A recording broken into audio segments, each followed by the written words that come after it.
O Alexandre, né, ele é uma pessoa extremamente instigante, é apaixonante vê-lo falar, né? Eu sempre falo isso, né? Na minha vida ele tem marcas muito definidoras, né? Eu tive a oportunidade de já estar com ele em diversos momentos e ele faz parte da minha formação, tá certo?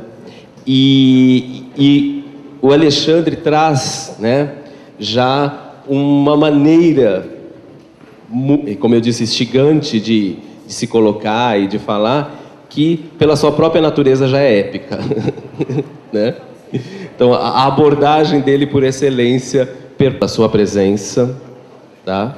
Ele está me olhando sério assim, mas ele não é assim, exatamente tão sério. Tá certo? Obrigado. O espaço é seu, Alexandre.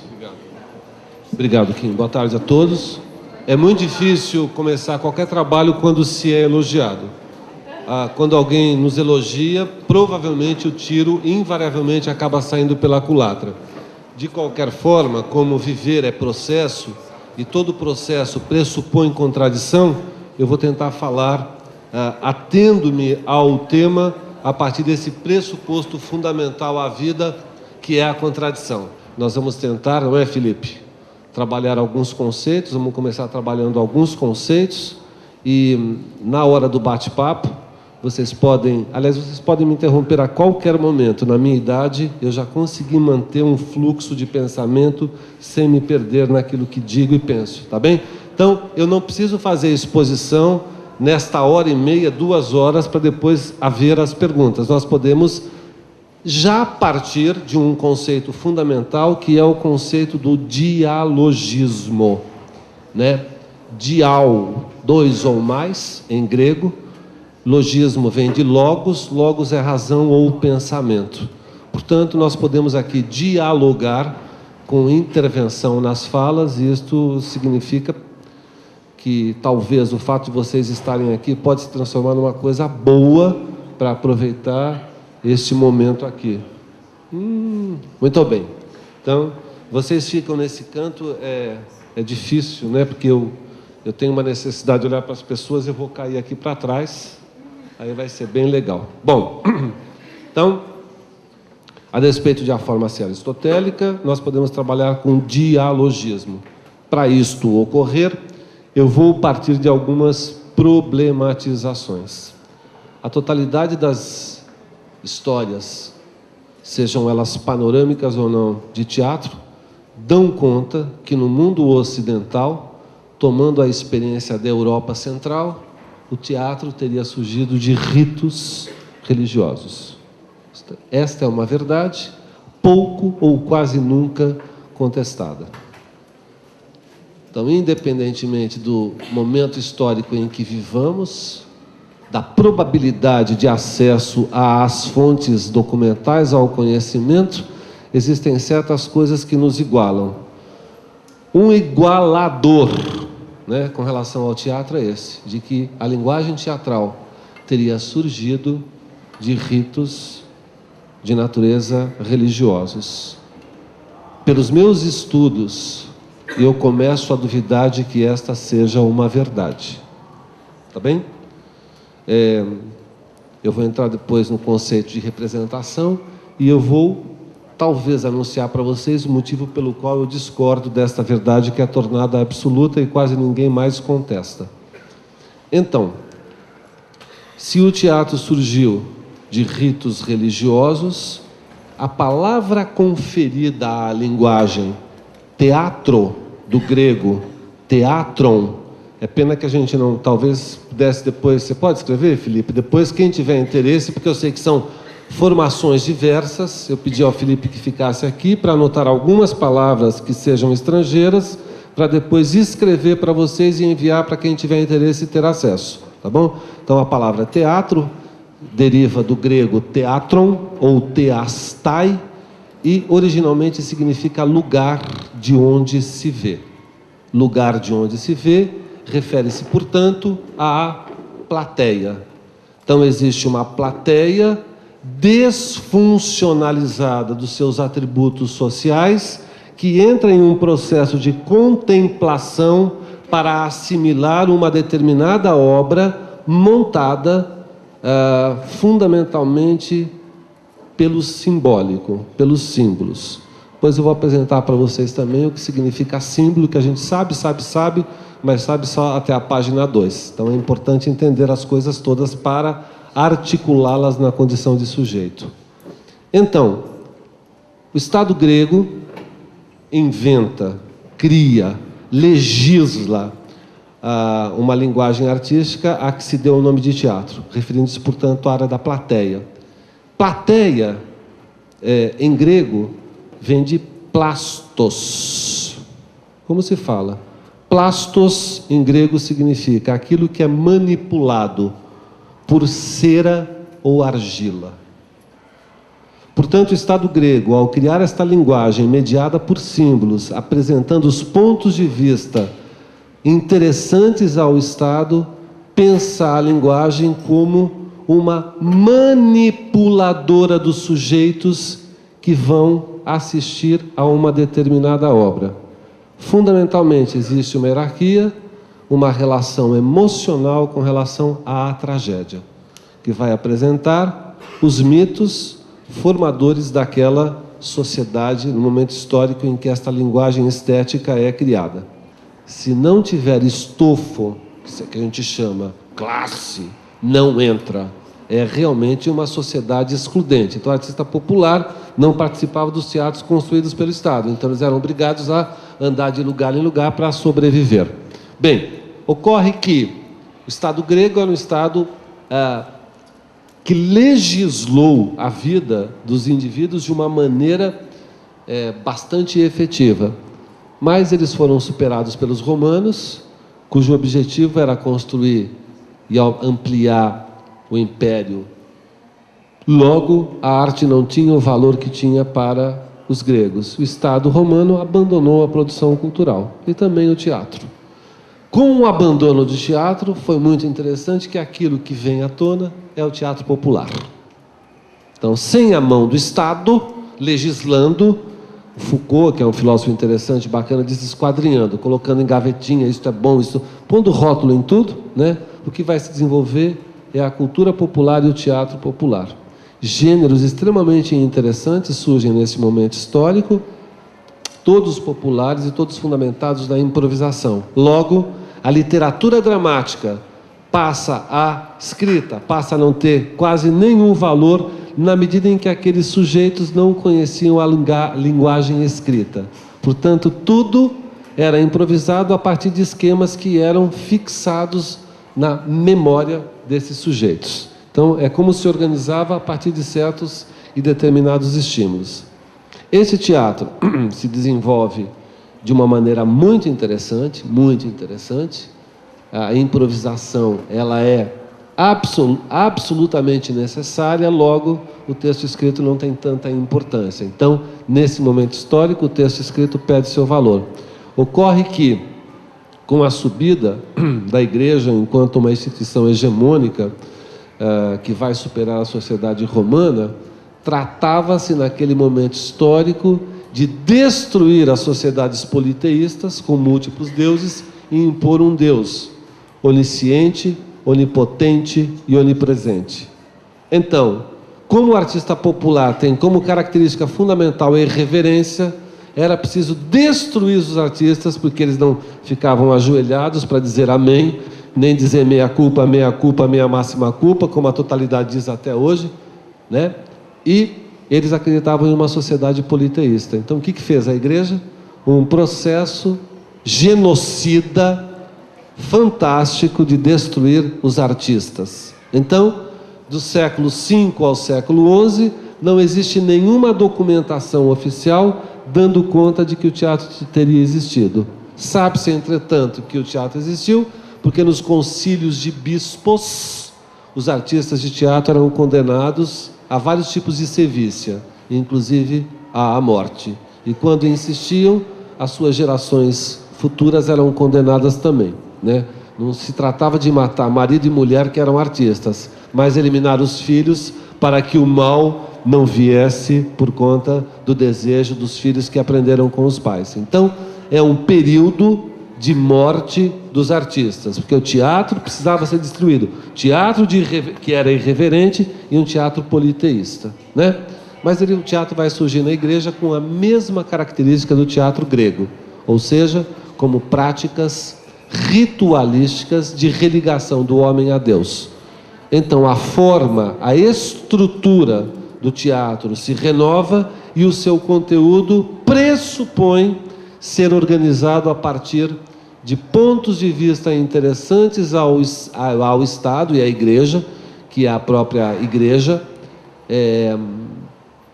fazendo com que os fiéis abandonassem categoricamente os vícios do passado e abarcassem esse Deus onisciente, onipotente, onipresente, por intermédio de seus representantes em terra, e esse teatro passa a ganhar uma função narrativa, de narração explícita, posto que rigorosamente didático.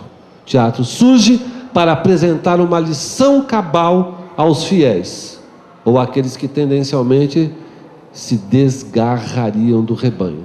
Então o teatro tem uma função narrativa, posto que há uma necessidade de impor uma nova mentalidade e um novo Deus.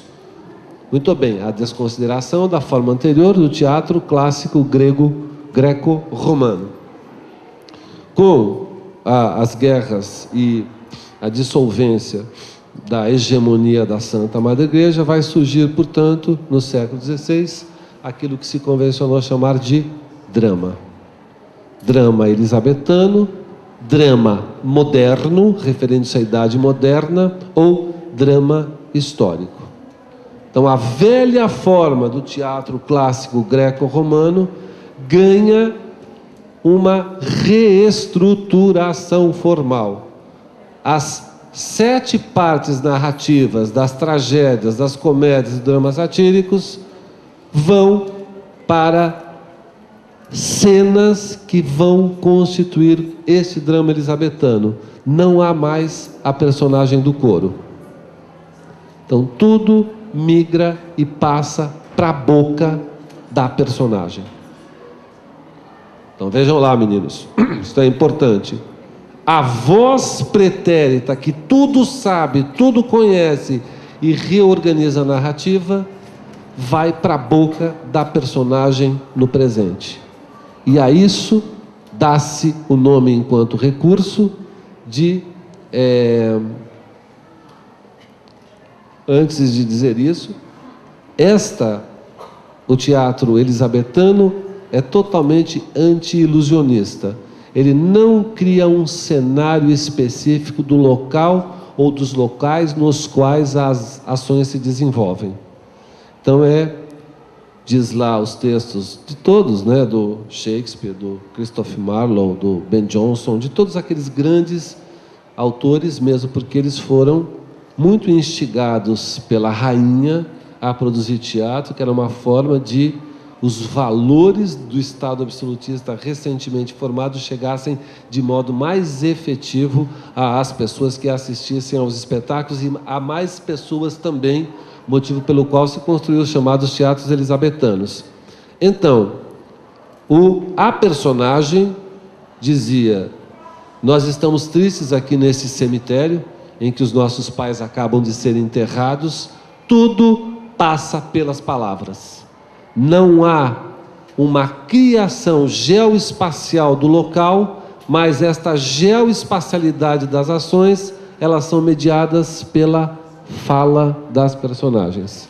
Então, o coro grego vai para a boca das próprias personagens e tem um fluxo contínuo não mais estruturado em 7, 6, 13 partes distintas. É claro para todo mundo? Então, o modo de passar, digamos assim, as lições, uma moral, um caráter mais didático, vem por intermédio de uma modificação nos recursos da estrutura dramática. Decorrência, a literatura, portanto, no teatro elisabetano, pode-se dizer que ela fica a reboque do texto. É muito mais importante a encenação, passa a ser, porque não tem nenhum elemento visual que faça com que o interesse do espectador possa ser despertado, a não ser a capacidade do intérprete apresentar a obra. Portanto, no teatro elisabetano, a personagem tem, além de uma função dramática, uma função narrativa explícita. Lembrando que no teatro elisabetano... Ai, caceta! Foi alguém que falou, foi o Felipe. Não existem mulheres, só existiam homens. No teatro popular sempre existiu homem e mulher. No teatro erudito, das classes dominantes, todo o teatro grego, todo o teatro romano, popular não, popular existiu. Todo o teatro da Idade Média não existiam mulheres atrizes. Existiam homens que se travestiam para apresentar as personagens. Na Idade Média existiam homens que, para glorificar as glórias de Deus, emprestavam seu corpo ao sempiterno para louvá-lo. Portanto, isso não era considerado pecado, né? Vocês sabem que... Bom, então, no teatro elisabetano, o ator acumula funções. Ele é a personagem, mas é a personagem que vive e que passa a ter uma função narrativa para explicitar determinados aspectos fundamentais da história. Por isso é que desse momento histórico se exige atores de grande potência, sobretudo a potência da fala. Tudo bem? Então, porque é a fala, a capacidade de falar, a prosódia, o modo de falar que consegue arregimentar a fantasia imaginativa do espectador. O ator vai fazer o espectador chegar imaginativamente à coisa pela sua capacidade como contador de história. Tá bem, meninos? Então essa é uma duplicação das funções que é extremamente interessante. Portanto, o drama elisabetano retira as partes épicas, narrativas do texto literário, dramatúrgico, entretanto, delega esta função ao próprio intérprete. É claro isso? Isso é interessante porque o ator, só vou falar ator agora, porque era só o ator, não havia atriz, tem uma amplitude da sua capacidade narrativa. Muito bem. Esse teatro, fundamentalmente, deste modo, vai chegar ao século XIX, e é isso que nos interessa, no século XIX, com a vitória da burguesia um pouquinho antes, o drama absoluto vai ser criado principalmente em Paris. Opondo-se às subjetividades do romantismo, ressurge o chamado drama agora absoluto, que tem algumas características específicas. Eu vou dizê-las. Se eu me esquecer de algumas, vocês podem entrar para avivar a minha memória. Então, existe um autor maravilhoso chamado Peter Zonde, que escreveu uma obra capital. Zonde é S-Z-O-N-D-I. Peter, ele é alemão, não é inglês, não se fala Peter, né? Ele não é inglês, ele é alemão. Peter Zonde, ele escreve uma obra fundamental chamado Cristo Drama Moderno? Teoria do drama moderno, em que ele apresenta a crise do drama moderno, tá? É da Cossack Naif, é bem legal mesmo, que ele vai analisar fundamentalmente o Ibsen, o Chekhov, o Strindberg, o Bernard Shaw e o Gorky, e vai falar o que significa esta coisa chamada de crise do drama moderno no conceito imposto de drama absoluto. Drama absoluto é aquele que rigorosamente acontece com a personagem. Nenhum tipo de intermediação de outra natureza vai acontecer. Então, o drama absoluto pressupõe trânsito exclusivo com o diálogo. Só existe diálogo.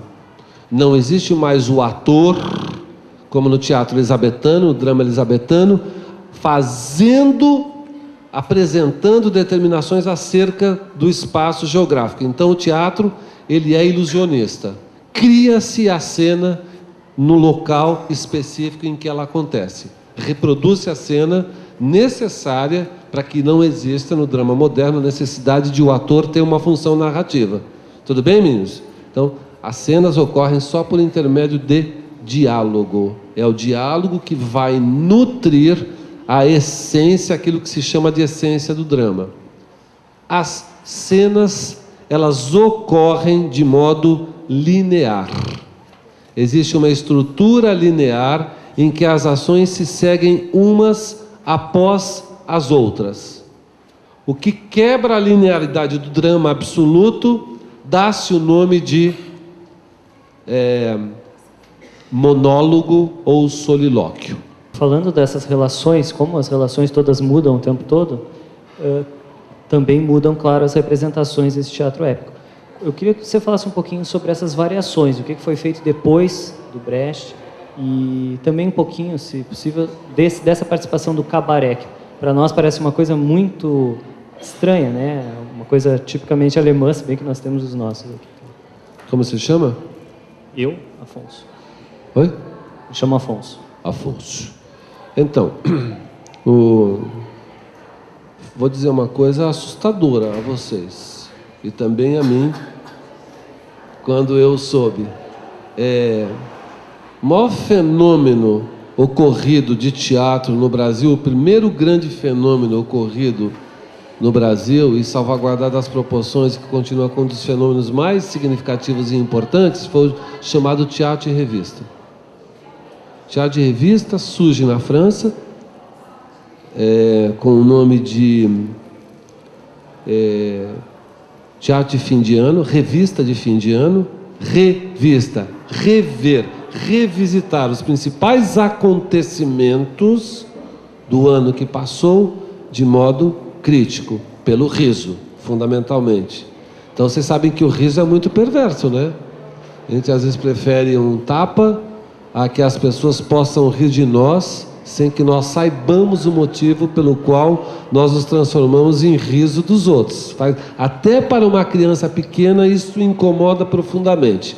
Então o teatro de revista, que foi um fenômeno e não só no Brasil ele não aparece quase em nenhum lugar. As panorâmicas de história de teatro, as poucas que temos, dão conta de que se tratou de um fenômeno circunscrito ao Rio de Janeiro, quando isso não é verdade, né? Cidade de São Paulo teve um teatro de revista maravilhoso, muito interessante, e ele começou a perder a sua potência. A sua primeira experimento importante ocorre em 1884 com Arthur Azevedo e Moreira Sampaio, que criaram uma obra chamada O Mandarim. Tratava-se de apresentar uma comissão comercial que viera então da China e que se envolve em todo tipo de peripécia. Então esta obra é construída mostrando as peripécias dessa comissão chinesa na cidade do Rio de Janeiro. Portanto, revisitar os acontecimentos pelo riso. Isso significa revisitá-los de modo crítico. Se eu alegorizo a coisa chamada na condição de um objeto social, portanto esse objeto social, numa apreensão, né, Paula? Marxista ou de espírito de pouco, isto aqui é uma mercadoria, isto não é uma caneta, nem é uma coisa. Isto aqui é um produto industrial feito apenas e tão somente para quem pode comprá-lo para ter acesso às coisas. Na alegoria, no épico brechtiano, transforma-se, portanto, a coisa que tem tantos nomes em uma simples mercadoria, para fazer uma crítica ao próprio sistema capitalista que aparta a totalidade das pessoas a esse bem de consumo. Tá bem? Então, é extremamente importante que se tenha uma apreensão significativa das coisas. Eu ia começar com histórias do Sr. Koiner, né, que eu ia ler um pequeno texto. Esse livro é maravilhoso, maravilhoso. Eu ia começar, como eu não comecei. Quem tiver em casa ou na biblioteca, eu não vou falar, mas eu vou deixar esta tarefinha para vocês. Eu ia ler um texto que se chama Sobre os Sistemas. Eu ia, a partir daqui, para a partir daqui apresentar a minha fala. Eu não apresentei, então agora eu vou deixar que vocês façam o começo da minha fala, onde vocês quiserem, não dita por mim, mas lido pelos seus próprios olhos, sendo eles verdes ou não. E o importante é que as coisas possam ser vistas, tá bem? Eu agradeço a paciência, eu estou extremamente gripado, mas eu espero ter acordado de alguma forma a consciência de vocês aí. Obrigado.